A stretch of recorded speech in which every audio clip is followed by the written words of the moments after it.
and trying to pull together some great content for us as a group. So really excited to reconvene. When we saw you last, we had Emily Kuhn speak about accessibility and dashboard design and visualization, which was a really cool talk. Today, we're going to give you some more info on a design framework to help motivate action from your end users. So really excited to share with you today. We have a great guest speaker. But first, I want to kind of kick us off. I want to land everybody new on our user group page. So if you're not familiar with us, you can always navigate to usergroups.tableau.com/Charlotte. This will, if it ever loads, it will give you our group overview, tell you about upcoming events, who our leaders are, give you some cool little links to other Tableau content around the web, as well as our community forum, our YouTube channel, and give you the direct means to contact us as a group. Once again, you're going to want to subscribe so that you automatically get notified when we have a new meeting coming up, as well as you'll get notifications around other content we're trying to push out to you. So happy to have you today for our October session. Just a heads up, the session will be recorded. If that is, something that is problematic for you or your workplace, please do take the appropriate action, and you can consume the content later in an on-demand fashion if that's better for you. Just want to make sure everybody's aware that the content is being recorded as per usual so that we can post it to our YouTube channel.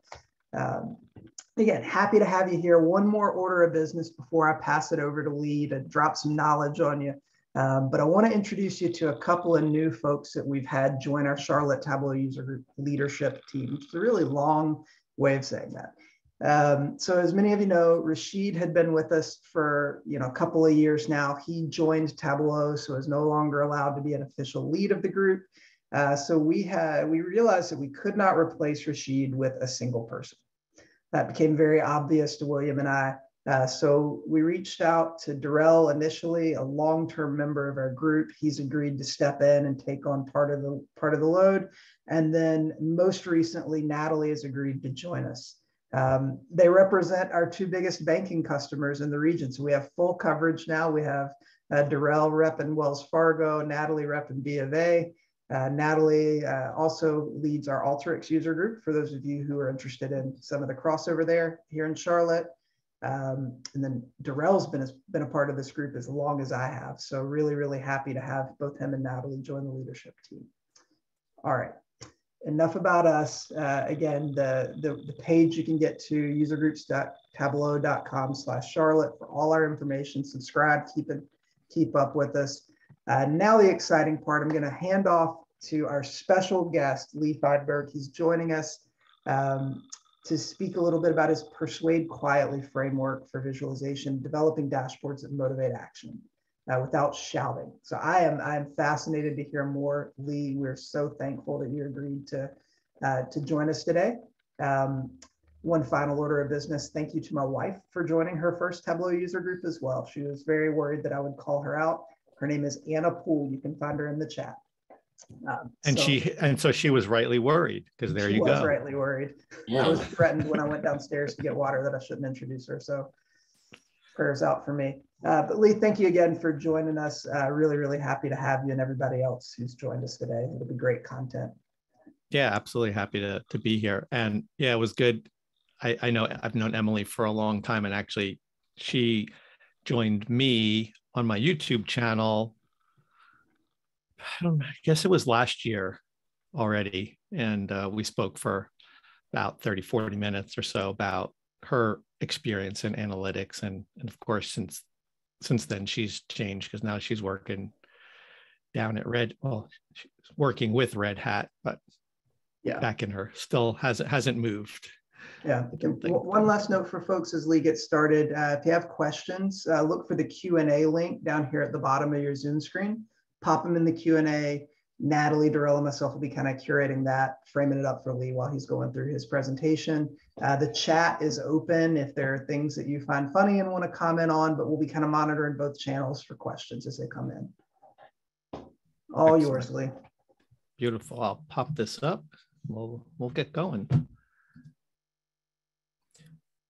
And I had talked to Jeremy and the team before, please put any questions. Actually, I'm going to go off video too, you've seen me already, and I just want to make sure we've got really good bandwidth for all of this. But if you have any questions, please put them into the Q&A, and where I can, I'm happy to answer those as we're going along. Otherwise, we'll catch them all at the end. We'll have plenty of time, and anything is fair game as far as I'm concerned. And certainly, if I say anything that really catches your interest, either you agree or disagree, those are always great points to have a conversation about, because certainly when it comes to the work of data visualization, storytelling, there's really not too many things where there's a perfect right or wrong way to do something. So it's always a good way for people to learn and hear those different viewpoints. So I'm up in central New Jersey in a town called Westfield, and I didn't get to check the weather down by y'all today, but for us, it's nice and sunny, and we've still got some warm weather before it turns to fall tomorrow. So hoping to get a good bike ride in this afternoon while I still can do that outdoors.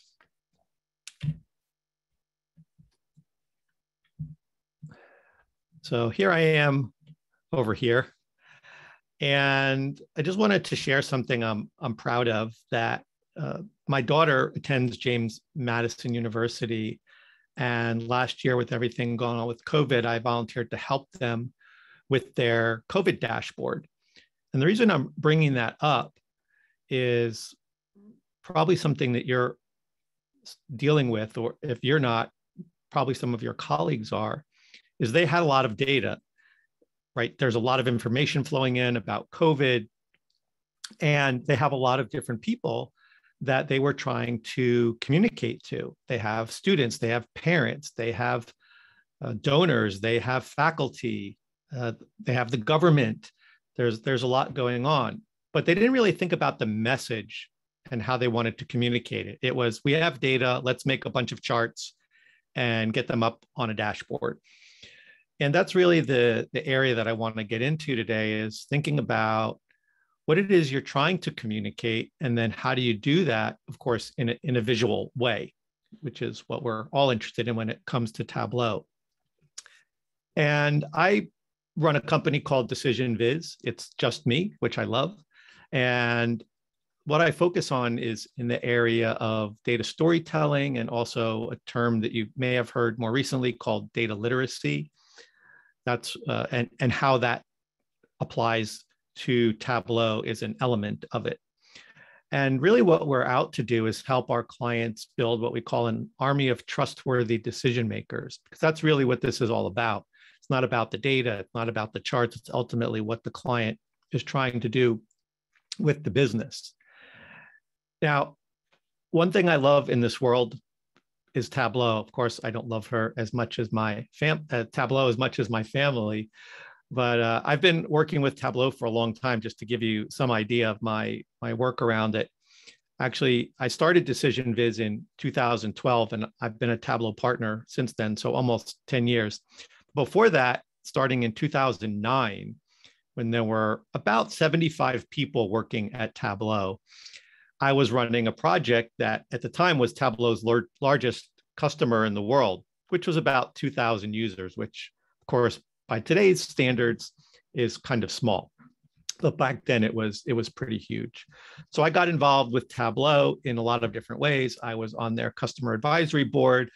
I ran 2 user groups, New Jersey and New York, for 8.5 years. And I was a Tableau ambassador for 4 years.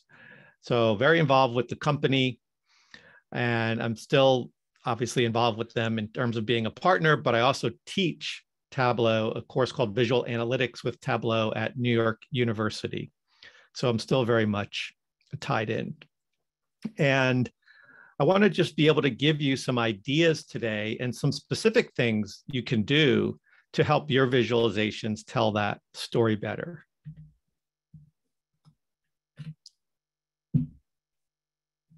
So the things that I want to cover today, there's 3 ideas, and I think it's going to give you really a new aspect of how you look at data visualization, which is beyond just building the dashboards. And it really applies if you're an advanced dashboard designer or maybe even starting out with Tableau Creator. These are some things that could save you a lot of time and, more importantly, help you have more impact with your work. And I know maybe that sounds a bit dramatic in terms of that these are new ways to look at data visualization, but I've really seen it make a difference with my clients in terms of how it helps their companies ultimately, but it also helps their careers too. And I can never overemphasize this enough with people who are working in the world of Tableau, that it's become such an important element, even for people that are, whether they're hunting for jobs or looking to get promotions, the ability to work with data, and especially doing that with Tableau or other things like Natalie's involved with Alteryx, is really important. So what is it that I want to talk about today? So one, when it comes to analyzing visuals, you are not in charge. And I know that sounds strange, but and of course it's not exactly true. But what's important is that the visuals you create send what I like to think of as a direct message into your reader's brain. The second thing is that color has the ability to clarify, but it also has the ability to confuse. So we'll take a look at a couple case studies where we see how we can transform poor use of color to using it in a way that delivers a clear message. And the third is that the goal of creating dashboards is to help conduct an analysis and answer questions. But what I see is that many dashboards are set up in a way that go against how the audience is actually prepared to consume the information. And that's critical, is that it goes back to that first idea, is how do you go from the idea to the visual and get it into the reader's head so that they can consume it and use it. And I don't mean to sound negative by telling you these things. In fact, I'm going to show you some steps that you can take to avoid these problems and have more impact. The first thing I want to cover with you is, and you may have heard variations of this idea, is that as humans, we have the ability to recognize very complex patterns, and it happens in the blink of an eye. And here's something that I think will blow your mind. Every time I still think about it, it really is really a crazy idea. Here it is. Your brain is working on an image as soon as you see it. So in a way, you are thinking about what it means before using effort to think about it. So I'll let you soak that in for a second, because it's a little bit heavy. But what it actually means is that when you're showing an image in a way that you're not showing the information in a way that communicates the message, or you're showing it in a way that's confusing, it slows your reader down. It takes them longer to decipher the meaning.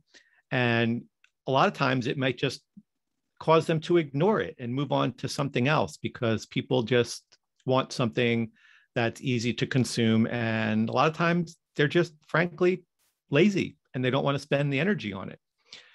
But if we can harness the brain's natural processing power, we can really get through and help our audience get through enormous amounts of information and get to what matters, which is making decisions and taking action. Now, I'll probably say that a few times today. That's what this is all about. Ultimately, you're trying to help people make decisions and take action. Everything else is just in support of that. The data is in support of that, the visualizations, the dashboards, all the technology. It's just to really help them do those things. So when you, as the author of these data stories, understand how the brain is interpreting these patterns, it's going to take you to a new way of thinking about using software like Tableau, because you won't just necessarily be clicking on the options and saying, I want to use this for size, or I'll make these colors. You're going to have a much deeper sense of how to use those and why you're using those for a particular situation, and help you make specific choices that are good for your audience. So what are these patterns that I'm talking about? There's many, but the two that I want to really get in with you today are very common when it comes to data visualization, and that is gradients and color.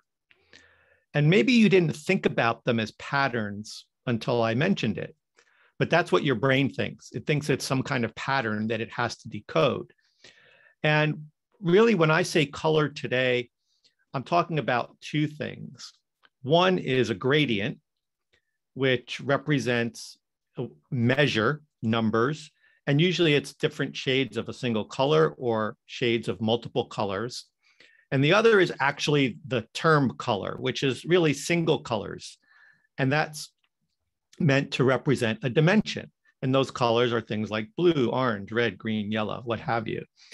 And the problem is that when people talk about color, it's more generic, but it's really these two elements, and you have to be very specific about what they are because they're used in very specific ways.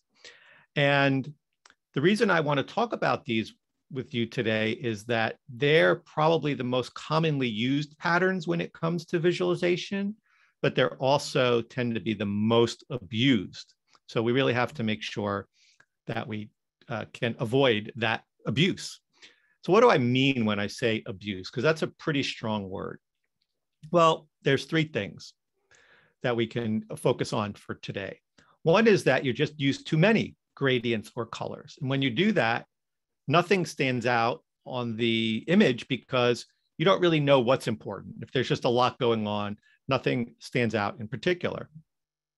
The second is when you use the same gradient or color to represent more than one thing. And what's going on is it messes up your brain because your brain says, oh, I see blue and blue, they must be related. But that's not what's going on because they actually mean something different from what you're trying to convey, but the brain doesn't really know that. And the third is using color just when it's not needed. Because again, you see that, and as a reader, you think, oh, that color must mean something. It's important. Otherwise, it wouldn't be there. But if it's not important, then it slows down the reading of the dashboard and interpreting what it means. So you have to be very careful. Now, I could list many other what I would call violations, but we don't have time to go into all those. And I really just wanted to be able to give you some practical tips on how to deal even with these three areas. So let's jump into the first case study. So here's something I actually pulled off of the Tableau website. And I found this interesting because the author obviously liked using this orange gradient and these particular greens colors. And the first problem with this, which you all may have already figured out, is there's no color legends. So of course, I have no idea what's going on here. But you probably are starting to think when you just read it without legends that, of course, if something is the same shade of orange, it must be related, and same with these greens. But then you've got the greens that are also in these headers. So there's kind of a lot going on here that is difficult to figure out. And then you've got the pie chart, which is also using some of the same shades of greens and oranges. And as I already mentioned, when you use color, it's to make your message stand out. And so the more colors you're using, it really gets confusing for your brain and for your message to get through. One idea that I just want to float out to you in general before we really get into the details of understanding how to improve this particular view is to really think about using a white background. As an opinion, I think it looks cleaner. The second reason, in this particular case, they were using a gray for the background. And when I'm working with Tableau, when I have information that's not necessarily important enough to color, I tend to use a neutral color like a gray. And so if you're using it for the background, you really shouldn't use it in your visual. So again, it's something that kind of limits my ability to work with color when I'm using in that way. So what I encourage you to do is just think about not using it. And I've seen lots of people use everything from grays to neon colors. You'll see a lot of this, especially if you are looking at Tableau public views. But remember, a lot of those are more like infographics and not necessarily the kind of analysis that you'd be doing inside your company. And so you wouldn't necessarily use those as a kind of comparison about the ways that you should use color. So just keep that in mind and give it a try. So the first thing I had to do here was add the color legends. And right away, I saw that there were some problems because while they're using the same gradient for the same measure, which is amount expended, you're using it on multiple charts, but all the ranges are different. So you can't use that for any kind of analysis because a dark orange on one isn't the same meaning as dark orange on another. So that's a huge problem. And then, as I already said, you're using some of those shades within the pie chart. So your brain is also kind of making some assumptions that maybe there's a relationship between that dark orange and the light orange with some of the dark orange and light orange that is used in the other places, because it's automatically trying to make those connections. So the first thing I wanted to tackle here when I thought about how I could reimagine this was the pie chart. And for a separate discussion, I'm just not a huge fan of pie charts anyway. Within Tableau, if you've used a pie chart, you know that it's very difficult to actually control the amount of real estate it takes up. So that's one reason I like to stay away from them, just because it limits the amount of space I have for other work. But in general, I'm not a fan of pie charts, and you'll see what kind of option we end up with here. So as I mentioned, if we're trying to reduce the color, if I do that, well, I end up with something like this, but it's not really that great because now I've got the borders to tell the slices apart, but it kind of loses its impact. So what's something else we could do? Well, instead of using size now for the size of the slice in the pie, we could do this and turn them into bars. And I think this is a huge improvement. Now, the other part about converting it to a bar chart is that I can sequence the information. So I can sort low to high or high to low. Whereas in the pie chart, it's not always apparent what that is. Of course, you can read the labels, but who wants to read labels? The point of using a visualization is to let that information get in really fast. Now, speaking about amounts of information, the other thing that's going on here is you may have noticed that on the labels for the pie chart, they've used all of the digits for the number. And that happens because in Tableau and most software, the default is to show all of the information. But really, when you think about it, if I showed this just with a single decimal point and turned it into millions, that's probably enough to help people out for how they want to use this for making a decision.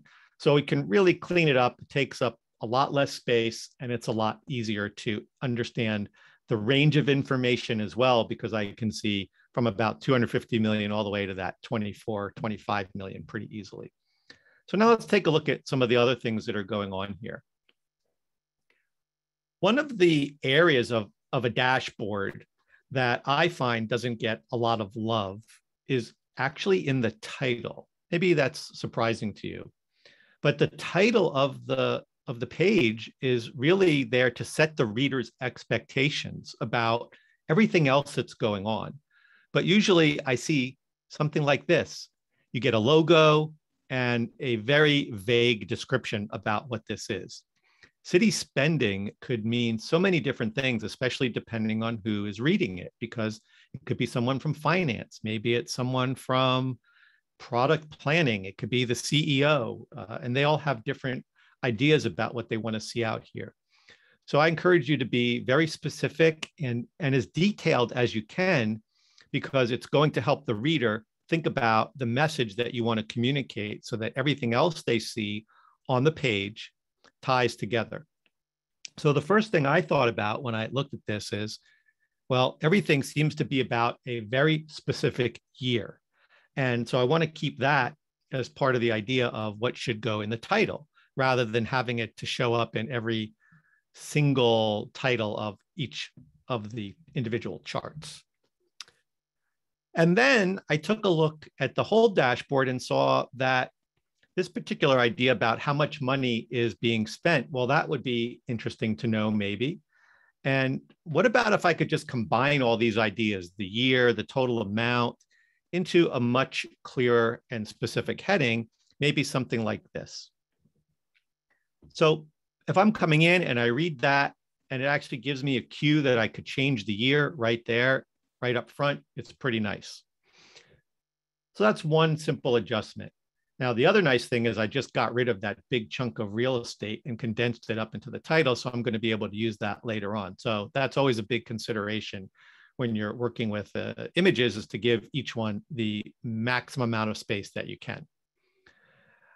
One other idea that you might have been exposed to working with visuals is that people read them either top to bottom or left to right. So for this one, I'm kind of keeping the same idea. I think left to right works pretty well. So this is the first chart that they're going to look at now, coming in from the left. And also because that's the first thing they're going to see, I thought that that would be the one we'd apply the gradient to if we could only pick one. The other thing that's interesting here is it's sorted alphabetically, which is kind of tough.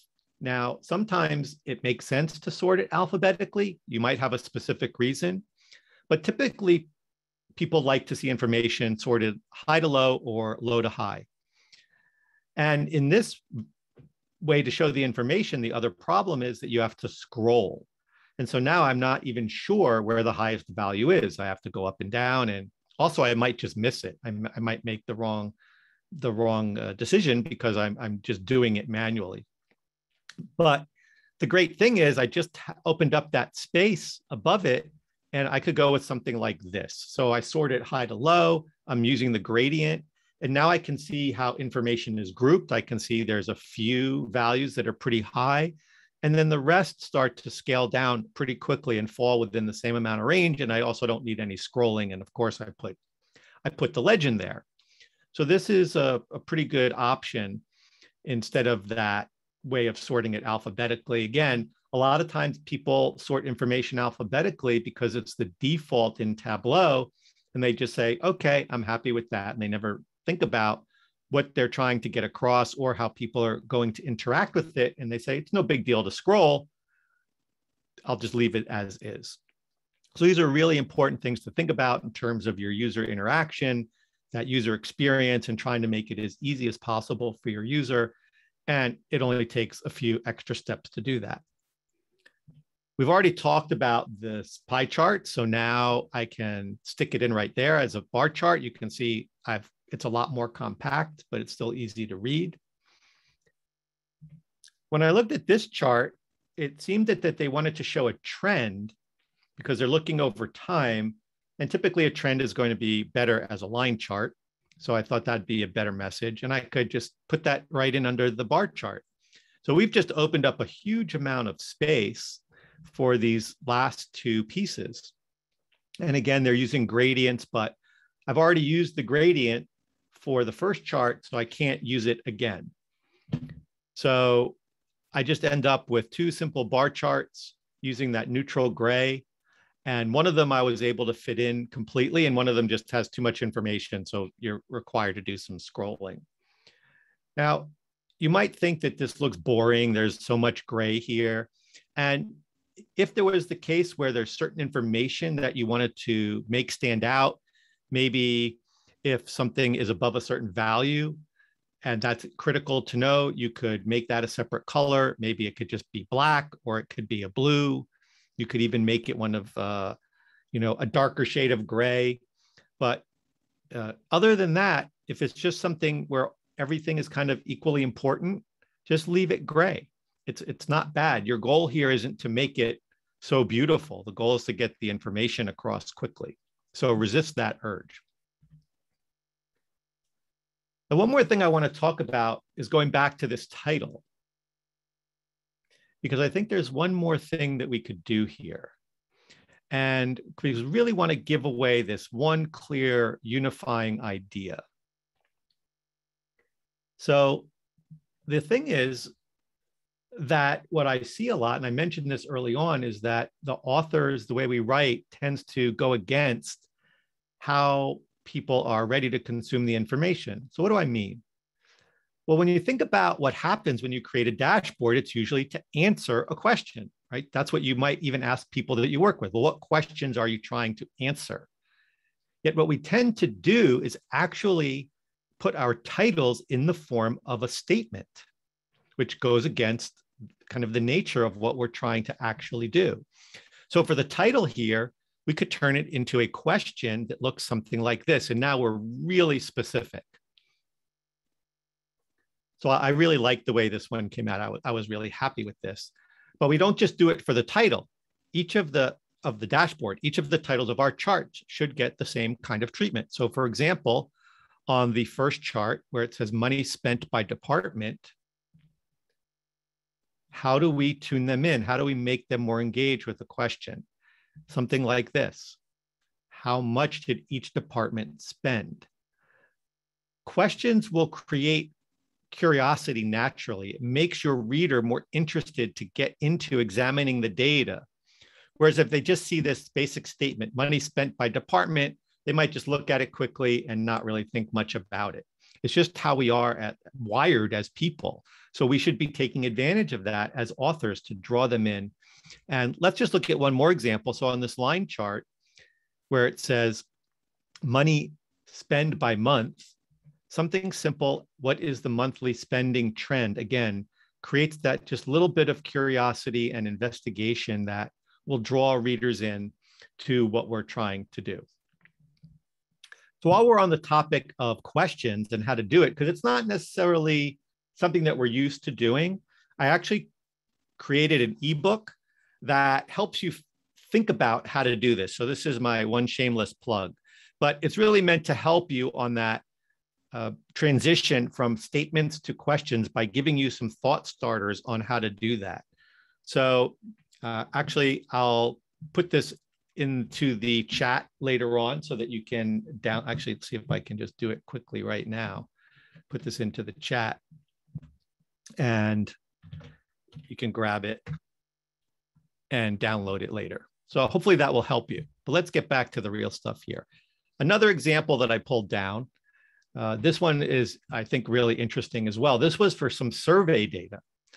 And I'm sure you're already getting the idea in your head. There's a lot going on. And in fact, these colors are similar, but have completely different meanings across all four of these. So this light blue means something different. The dark blue, the purples, all different stuff. So it's immediately really confusing because I'm looking at this saying, well, how do they tie together? And they don't.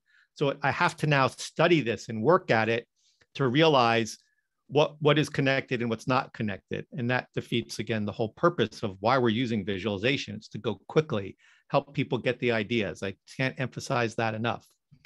I think another thing that was going on, and this is just a sense that I got, is that person who authored this was trying to be cool because they used tree maps, they used these bubble charts, and those aren't as common. Now, maybe their audience was familiar with those and that was okay.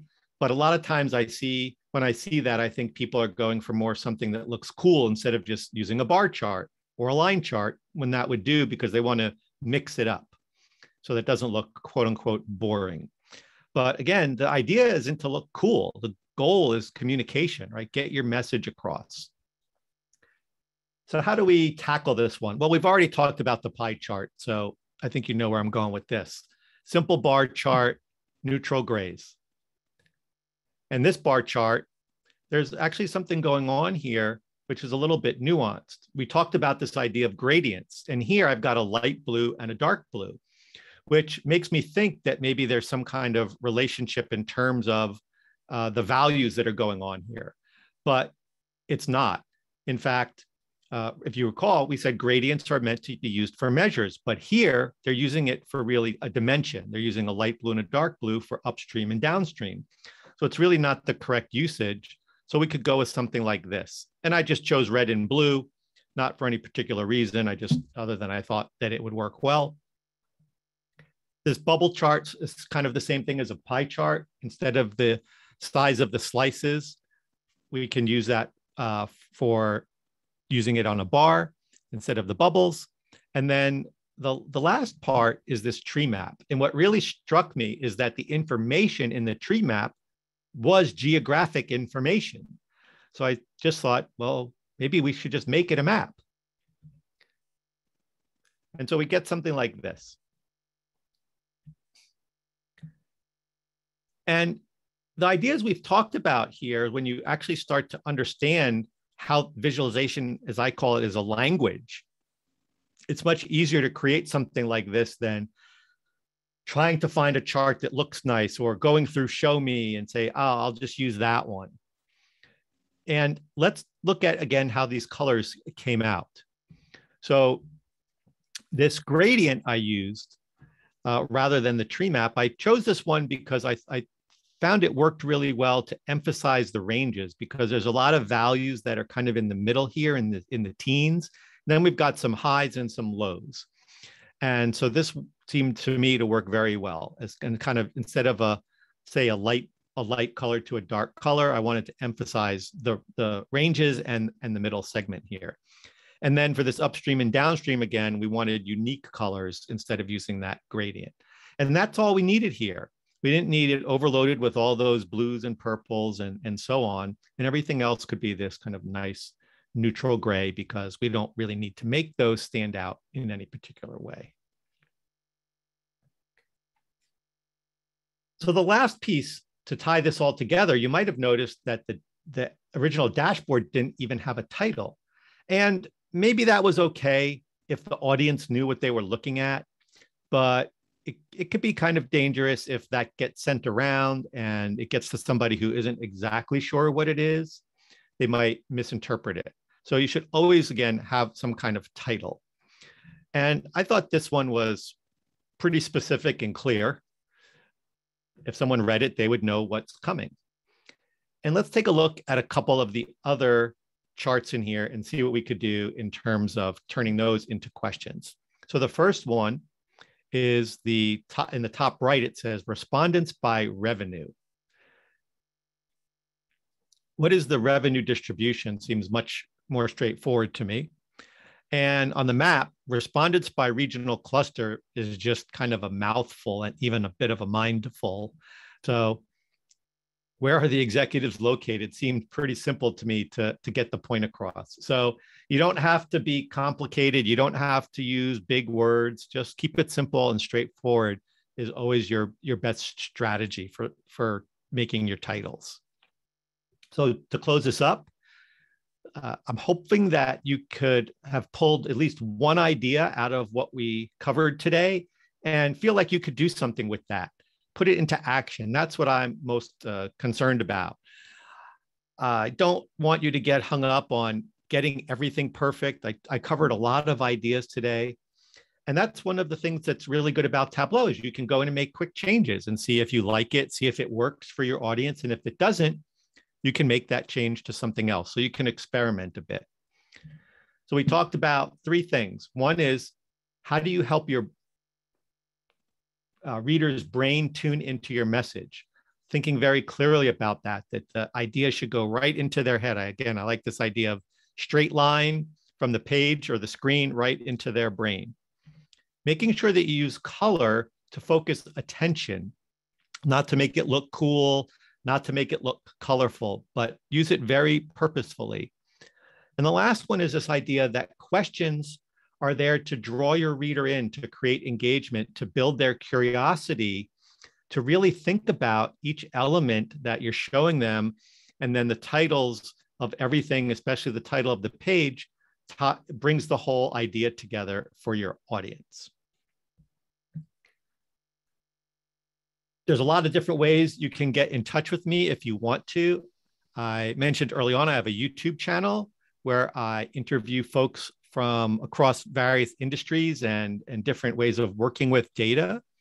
So feel free to check that out. You can catch me on LinkedIn or Twitter, or of course on the DecisionViz website, or feel free to just shoot me an email directly, lee@decisionviz.com. So thanks so much for letting me have the opportunity to share some of these ideas with you. And again, I hope that you could take something that I talked about and use it right away. And now we can head on over to any questions that have come in. Yeah, thank you so much for joining us, Lee. Great presentation, some really practical ways to think about the visualizations that we're putting out into the wild and how our end users can better interact with them. Really appreciate the message today. Like Lee popped his ebook into the chat, so you've got a link there. Folks, if you got questions, either raise your hand or pop a note into the chat or question and answer. One of the panelists can bring you off mute if you'd like to ask it or ask it out loud. Any questions? Anyone have questions for Lee? While we're waiting for that, I'll throw one out that I get a lot. Yeah. I mentioned it kind of in passing, but people want to know why I don't like pie charts. Go for it. So there's a lot of things. Well, the thing about number one is I disliked them so much. A few years ago, I wrote a 10-part blog series about why I don't like pie charts, which you can find out on the website. But I don't really like them because I think that there's easier ways to get information across, which is what I looked at, which is the bar chart. Even when you get down to, because people always say, well, what about if I just have 2 slices in the pie chart? And that could work.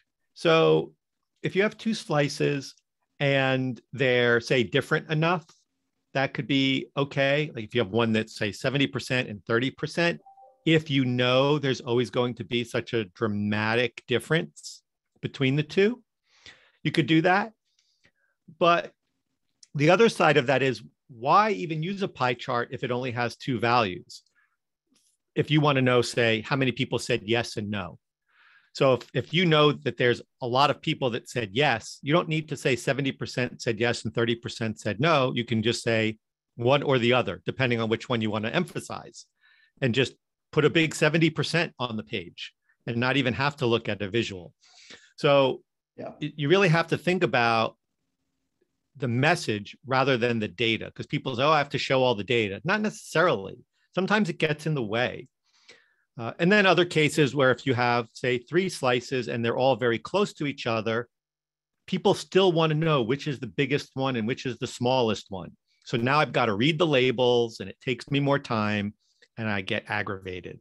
So something, again, simple as a bar chart, or maybe just using a single number rather than using both numbers if you only had to show 2, something like that. So those are a few of the reasons I'm not a fan. Other reasons I'm not a fan of pie charts and ways to deal with them as alternatives. No, so I see a couple of questions came in. Yeah, so we've got a couple that are coming in. I'll kind of read them off for you. So the first that came in, I like the idea of keeping the visuals simple so brains can easily decipher them. However, is there a concern that you can make the visual so unengaging, unexciting, boring that you fail to engage? If so, how do you fix this while keeping the dashboard straightforward? It's a good one. I've got a take on this too. Yeah, I agree. So if everything is, say, let's go to the extreme, gray, what that in the way that I work with my clients, what that would mean is your world as it is this moment is okay, because I'm not showing you anything that needs to stand out in any particular way.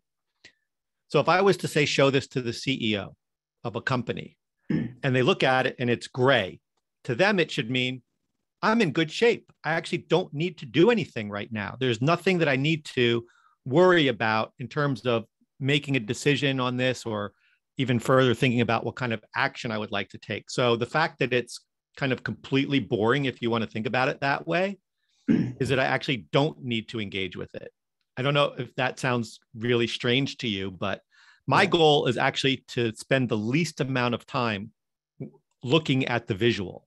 That's how I think about it. Only to look at it more when it's necessary. Yeah, I think that makes a lot of sense. You said you had a take on it too, so fire away. I think that makes a lot of sense. So when I teach DataViz for our consultants that I work with, as well as for organizations that I've worked with in the past, I sort of differentiate. I think the point that you just made is exactly what I say when I'm talking about business dashboards. they should be a call to action or an assurance that there is nothing to worry about. Like you just said, like if nothing flashes, I'm going to go have my coffee. I'm going to go about my day and focus on other things. Something flashes, I'm going to address it. I am more partial to bespoke data viz when you're using more of the narrative format, right? The infographic style, right? Where you're trying to communicate a one-off. You're not trying to monitor. You're trying to make a point or illustrate a point and drive it home, right? When you're adding narrative to what you're trying to illustrate. I think that's a better place for bespoke visualization. Curious if you have a take there.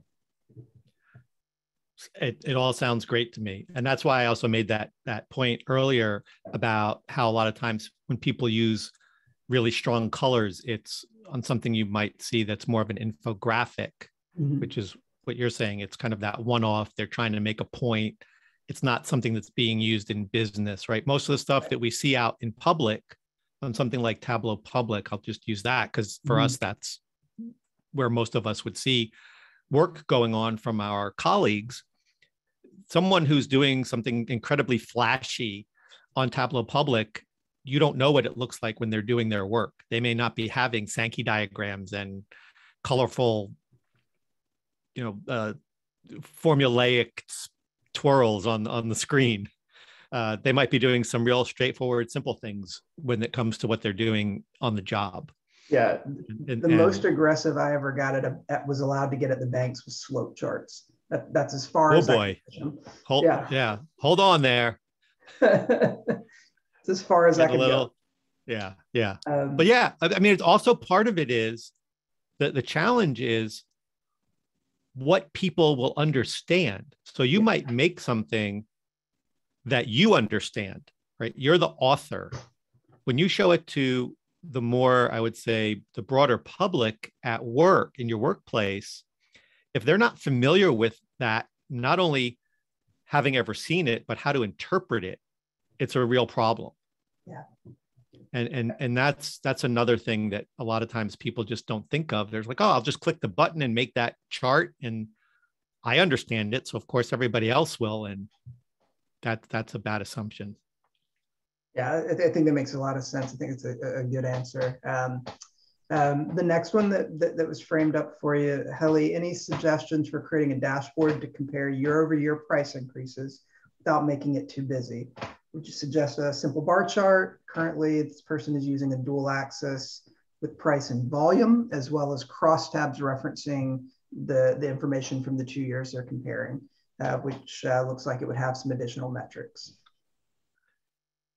So I think the crux of it, best ways to highlight year-over-year price increases while keeping it relatively clean.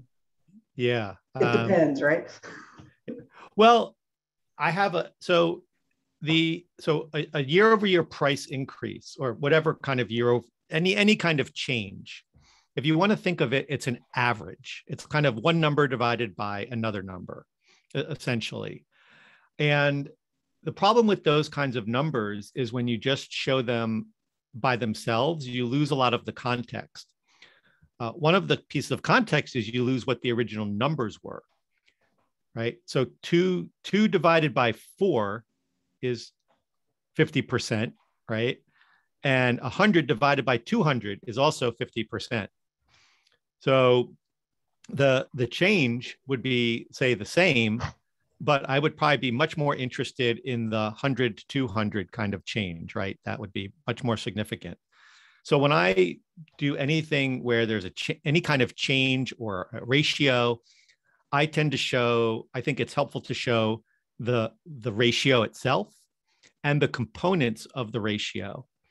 And sometimes even to show the trend of those values. When I say trend, just, change, what it was over time, because I might say, oh no, it went down 50% this month, but what if it went up 100% last month? And it wouldn't necessarily mean that things were completely tanking, right? It could be an aberration.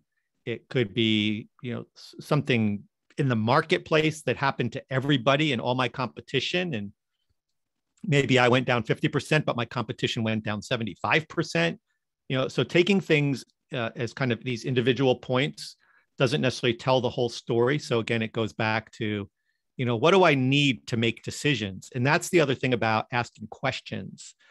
Forming it as a question helps you think about the other angles that you need to tackle, rather than just thinking, I'm going to show year-over-year change, because then you're done. You're up. I showed the year-over-year change, but there's so much more underneath that to help you really understand what's going on. Yeah, I think that's a solid point.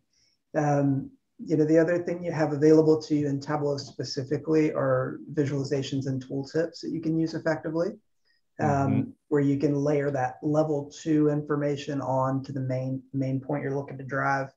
A couple of that may actually lead into the next question we had here, Lee. Any advice on using actions on a dashboard to connect different visualizations on a page together rather than keeping a single view? And then I think the same person had another follow-up around long form versus multi-page. Well, that's a fun debate.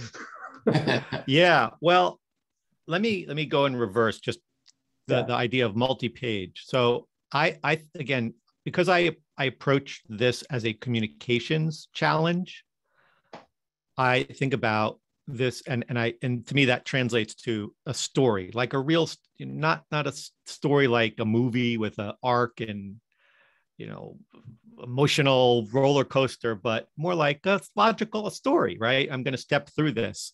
And so if you think back to probably even when you were a little kid and you learned to write a story, so what's the main idea? And your paragraphs have to talk about a main idea, and then your sentences all tie together, things like that. So I look at each page of a dashboard as telling a story, or part of a story. So one is not mixing parts of the story together, meaning don't jam a bunch of stuff on one page just because you can to save space, because we're in the electronic world now.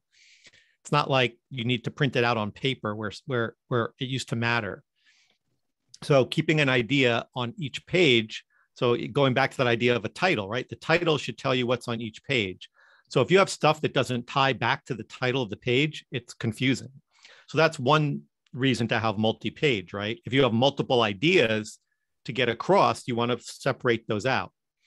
Now, if you have an idea that's so big that it takes up 2 pages, either you have to decide, is it really one big idea? Is it two smaller ideas? Or does it just have to blend over to the next page? And then you have to decide what's most important in the order of telling that story, so that page 1 has the stuff that tells you, do I even need to go to page 2, right? If I'm reading the story and I'm like, this story is kind of boring right now, I don't need to read the rest of it.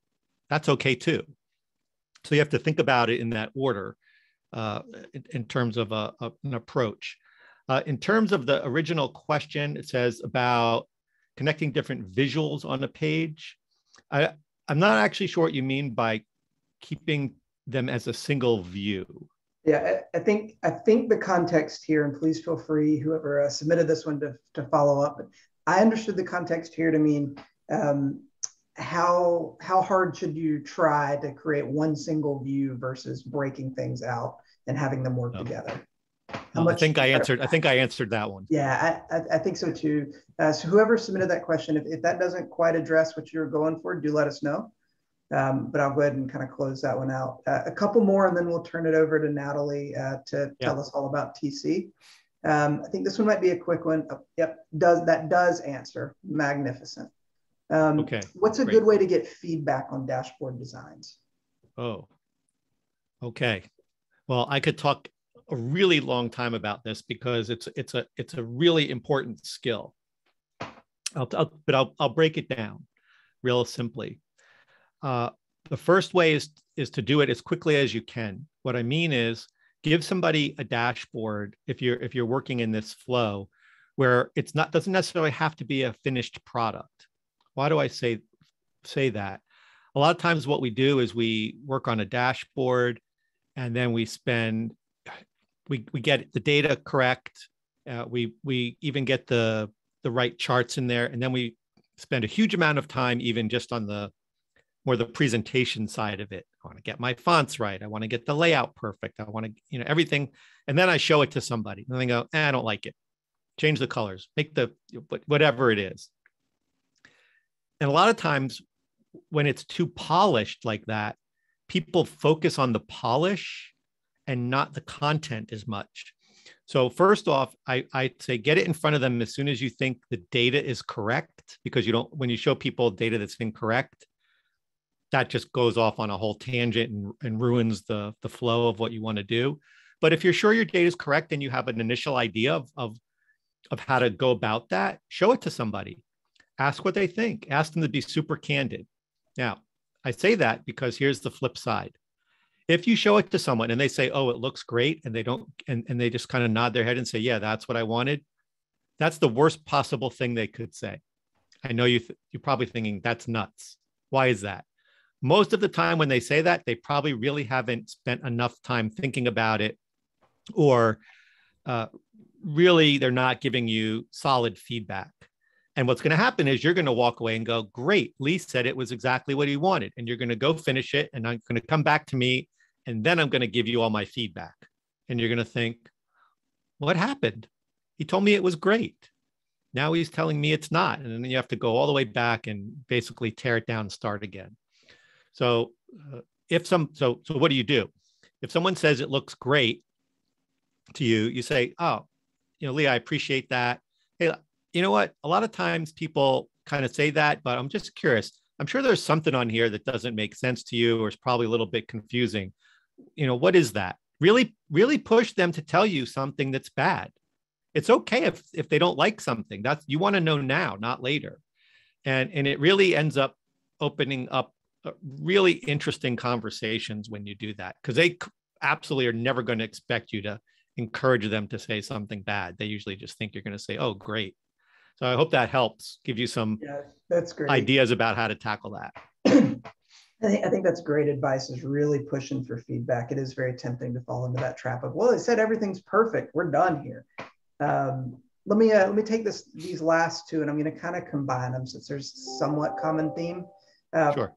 Part one on this, do you have a recommended approach for socializing dashboard elements for a charter view that is maybe more bespoke or they haven't seen before? So how do you incorporate elements that help the users orient themselves to a new chart?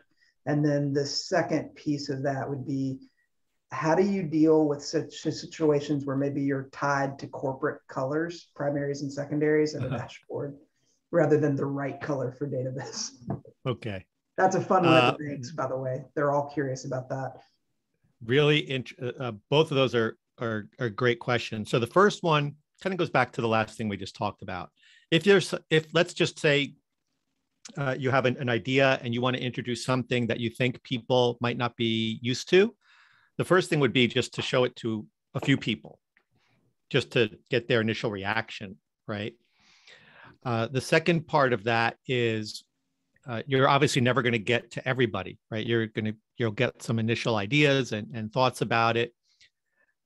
You could even go as far as to make a little video and explain what it means, because it's not about just showing it. You need to make sure they understand how to use it in the analysis. So it's one thing for them to look at it and say, oh, I see it's a tree map and I'm not scared of it. It's how do you use this in context of everything else that's going on? And that's the part that's ultimately more important. So I love making little videos, and then you could post a link.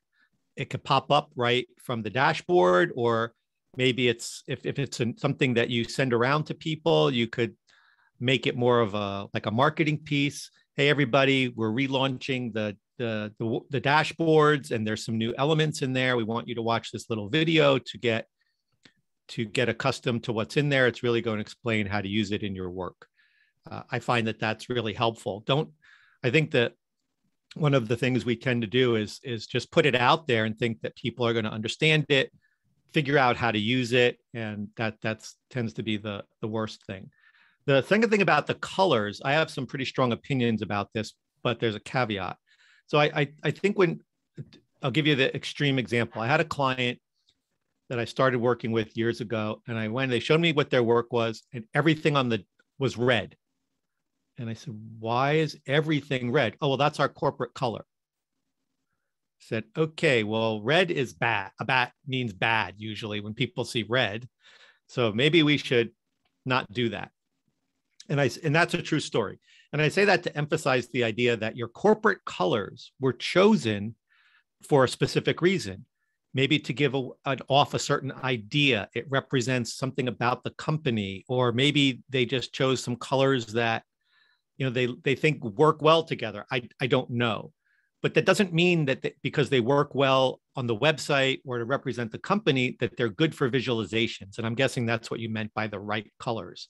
And so I think that if you're feeling like you're forced into using the corporate colors, you need to really work with some kind of person internally, like maybe on the communications team, and say, hey, we need to come up with colors that we should use internally for visualization, so that that when people use them, they use them for similar meanings too. So that when they see blue, it tends to be meaning something about this, or when they see green or red. And that helps drive some common ideas that can be used throughout the company. But it's real dangerous just to say, I'm going to use corporate colors and think that it's going to work well. But I understand the frustration you might be feeling. Yeah, that's been a challenging one, especially for the two larger banks in Charlotte. Both of them have red in their palette. One's red and gold, Yeah. one's red and blue.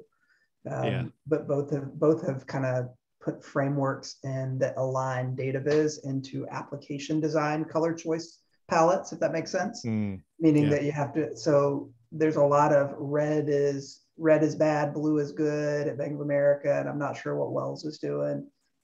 So it's kind of a box that becomes a little dangerous. Hey, this is Darrell. I can provide some context on that too.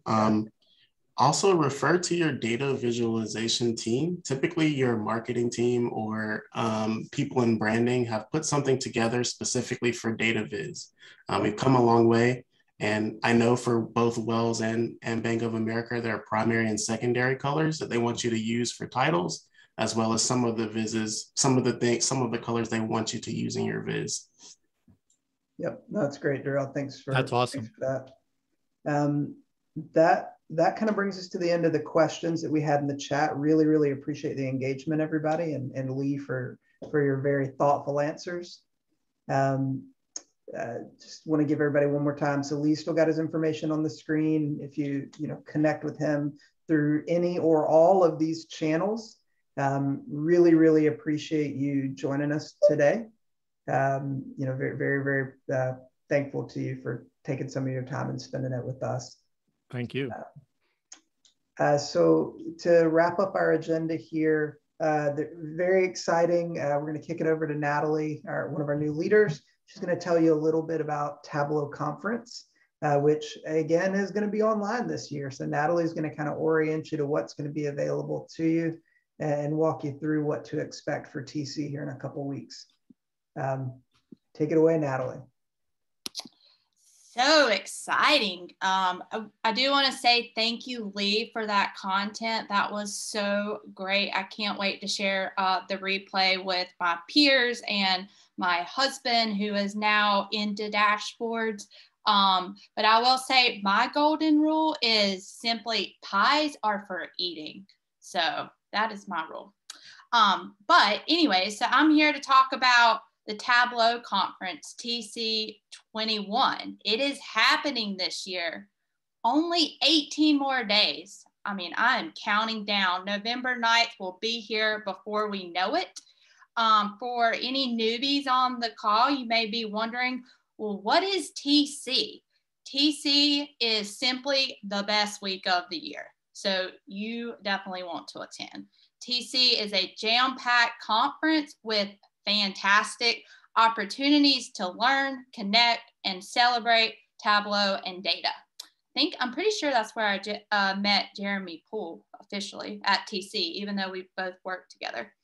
Again, TC is virtual this year, and it's 100% free, and absolutely everyone on this call can attend from around the entire globe. Once you register and as the event draws near, Tableau will be sending out an email with helpful information about what to do during the event, how to navigate the event platform, how to start planning your schedule, because there's over 300 sessions. That is insane. And over 50 phenomenal speakers. So Tableau is going to send you some great information that will also include guidance on conference content, brain dates, which I love, Slack, and Tableau doctor's appointments. So you can see here on the screen, this is on Tableau as well. I won't read it word for word. That's just, but I will say that there's a lot of attendees coming from over 7 different industries. So great way to connect and learn from others. And these are just a few additional highlights. I feel like I could talk about TC for hours upon hours, but I know we all have things we need to wrap up on Friday before the weekend. But again, it's free this year. Take advantage of it. There will be endless training and certification offerings. The sessions will be available on demand afterwards. Just make sure that you register. Phenomenal keynote speaker lineups. For example, Mark Nelson, several Olympian athletes. You have the ability to connect and chat with your data fam over Slack. So I will be on there. I will be looking for you all. And one of my favorite things about TC is the DecisionViz. If you don't know what that is, it's where 3 of the best come to battle on who can create the best viz. And I believe it's in like 20 minutes. It blows my mind every single year. So you definitely do not want to miss that. As well as Tableau doctor sessions. Those are great if you need help with something. And then also they have a musical guest, Beck, that will be appearing. So if you haven't done so already, make sure you register today. This is the link, tableau.com/TC21. So be sure to register. And I will close on what Jeremy mentioned earlier. He showed us our Charlotte Tableau user group page. Make sure that you do subscribe so that you can see the replays and you are aware of upcoming events. Before I close, any questions about TC?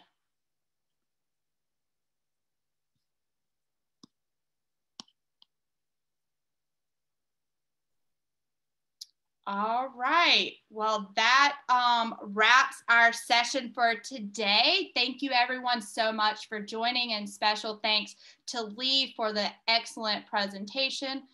We will be posting this on our user group page, and I hope everyone has a great weekend. Take care. Thanks everyone.